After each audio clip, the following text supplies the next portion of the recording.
कितने इंटरव्यू दिए civil services के? 4। कैसा होता है वहाँ पे, बताइए जरा विस्तार से। मॉक इंटरव्यू या मेन इंटरव्यू? मेन बताइए पहले तो, हमारी तो सच्ची मुच्ची वाले में ज्यादा दिलचस्पी है, मॉक भी जरूरी है तैयारी के लिए। तो मेन इंटरव्यू के अंदर पहला कब दिया? पहला 2014। किसका बोर्ड था? DK दीवान सर का बोर्ड था। बताइए क्या हुआ?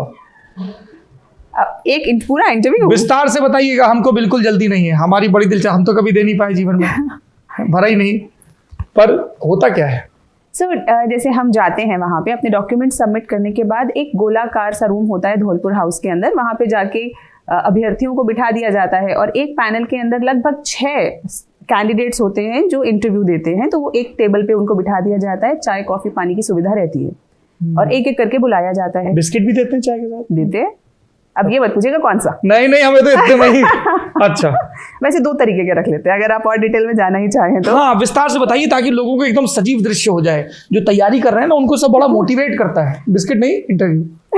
हाँ नहीं, उस वक्त तो बिस्किट भी बहुत बड़ा मोटिवेशन है। ओके। तो एक एक करके कैंडिडेट को बुलाया जाता है और जब इंटरव्यू के मेन रूम में जाते हैं वहाँ पे एक व्यक्ति जो असिस्ट करता है वो गेट खोलता है और उसके बाद कैंडिडेट अंदर एंटर करता है। परमिशन मांगता है कि क्या मैं अंदर आ सकती हूँ या आ सकता हूँ, और पैनल जो कि एक बड़ी सी टेबल के आसपास 5 लोग बैठे रहते हैं वो आज्ञा देते हैं कि आप आइए बैठिए, और उसके बाद जैसे कैंडिडेट बैठता है सवाल और जवाब चालू हो जाते हैं। तो 5 लोग कौन कौन सी विधाओं के होते हैं, कौन होते हैं वो लोग? इनके विषय में कुछ नहीं कहा जा सकता, अलग अलग सब्जेक्ट से अलग अलग डिसिप्लिन से होते हैं, ये बात श्योर है, लेकिन कौन क्या है इसके बारे में नहीं पता होता। कोई फिक्स फॉर्मूला नहीं उसका? नहीं, कोई हमें नहीं पता। यूपीएससी के पास जरूर होगा, लेकिन हमें इसके विषय में कोई बहुत ज्यादा जानकारी नहीं है। हमें जितना पता है वो इतना पता है कि जो उस पैनल के जो चेयरमैन होते हैं उसकी इन्फॉर्मेशन लगभग लोगों को पता होती है कि जो, क्योंकि वो यूपीएससी के मेंबर्स रहते हैं। या तो वो यूपीएससी के चेयरमैन होंगे या मेंबर होंगे, जो चेयरमैन ऑफ द पैनल होते हैं। Chairman of the panel. लेकिन जो मेंबर्स होते हैं उनके विषय में पता नहीं होता। कोई प्रोफेसर हो सकता है या किसी विषय का साइकोलॉजिस्ट हो सकते हैं, प्रोफेसर हो सकते हैं, ब्यूरोक्रेट्स हो सकते हैं, कोई भी हो सकता है। फिर पहुंच के बैठ गए। क्या सब्जेक्ट था आपका? मेरा फिलोसफी सब्जेक्ट था, ऑप्शनल के अंदर, और वैसे जीएस तो जीएस सबके लिए कॉमन है ही है। और जब हम अंदर जाते हैं तो एक एक करके पैनलिस्ट जो होते हैं वो सवाल करते हैं और अभ्यर्थी अपना जवाब देता है। लगभग 6 से 7 सवाल एक मेंबर पूछता है। शुरुआत चेयरमैन करते हैं और उसके बाद सब खत्म होने के बाद, चारों पैनलिस्ट के सवाल खत्म होने के बाद चेयरमैन फिर से अंत में कुछ सवाल पूछते हैं जो उन्हें लगता है कि नहीं पूछे गए या उन्हें पूछे जाना चाहिए, वो पूछते हैं और उसके बाद वो कैंडिडेट को जाने के लिए कह देते हैं। बड़ी धुक होती होगी, पानी वानी रखा रहता है आसपास? रखा रहता है, लेकिन होश कैसे होता है पानी पीने का?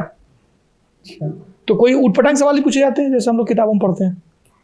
अक्सर नहीं पूछे जाते, पर ऐसा है ना कि जो एक्सेप्शंस होती हैं वो ज्यादा फेमस हो जाती हैं। तो वही वाली स्थिति है कि देखिए अटपटे सवाल सिर्फ तब पूछे जाते हैं या तो कैंडिडेट ने सारे सवालों के जवाब दे दिए, अब लग रहा है कि अब इससे क्या पूछें, और तो उसकी एक प्रेजेंस ऑफ माइंड को चेक करने के लिए कह लेते हैं कि चलिए अब ये बता दो कि अंडा पहले आया या मुर्गी पहले आई। इस तरह के सवाल पूछते हैं। अब सारे सवाल के जवाब दे दिए, अब देखना है कि कहीं फंस तो नहीं रहा बच्चा, तो उससे पूछ लिया ये सवाल। और अगर किसी बच्चे ने बिल्कुल ही कोई जवाब नहीं दिए, जिससे कोई आशा सी नहीं लग रही है, तो कब लगता है समय कैसे पास करें, तो चलो कुछ एंटरटेनमेंट कर लेते हैं, तो तब ऐसे आते हैं। वरना अक्सर अभ्यर्थियों के सामने बड़े ही सुलझे हुए और गहरे सवाल पूछे जाते हैं ताकि ये जज किया जा सके कि वो इन प्रतिष्ठित सर्विसेज के लिए लायक है या नहीं। और बहस को एनकरेज किया जाता है। मान लीजिए आप बोर्ड की मेंबर हैं और आपने कहा साहब ऐसे नहीं ऐसा होता, मैं कह रहा हूँ नहीं, मैं आपसे तो डिसएग्री करता हूँ और ये मेरे रीजंस हैं। Do they encourage this? क्या ये होता है कि हाँ में हाँ मिलाओ, या बहुत नहीं? डिस्करेजमेंट जैसे डिसएग्रीमेंट जिसे हम बोलेंगे कि डिसएग्री करने का भी एक तरीका होता है। अगर आप रीजन्ड साउंड आर्ग्यूमेंट्स के बेसिस पे डिसएग्री कर रहे हैं तो बिल्कुल जायज सी बात है, बल्कि पैनल चाहेगा, क्योंकि जो ब्यूरोक्रेट है उससे भी हमारी ये आशा रहती है कि अगर वो सही सलाह दे पॉलिटिकल लीडर्स को, जो भी पॉलिसी बना रहे हैं उसमें सही सलाह दे, और सही सलाह देने के लिए करेज चाहिए। तो उतना करेजियस कैंडिडेट तो वो चाहते हैं कि उनको मिले। तो अगर कोई पॉइंट है जिसपे अगर रीजंस के साथ, सही आर्ग्यूमेंट्स के साथ अगर कैंडिडेट डिफर कर रहा है तो वो इस बात को पॉजिटिव वे में लेते हैं। लेकिन बहस के लिए बहस करना वो थोड़ा सा डिसएडवांटेज की तरफ ले जाता है कैंडिडेट को।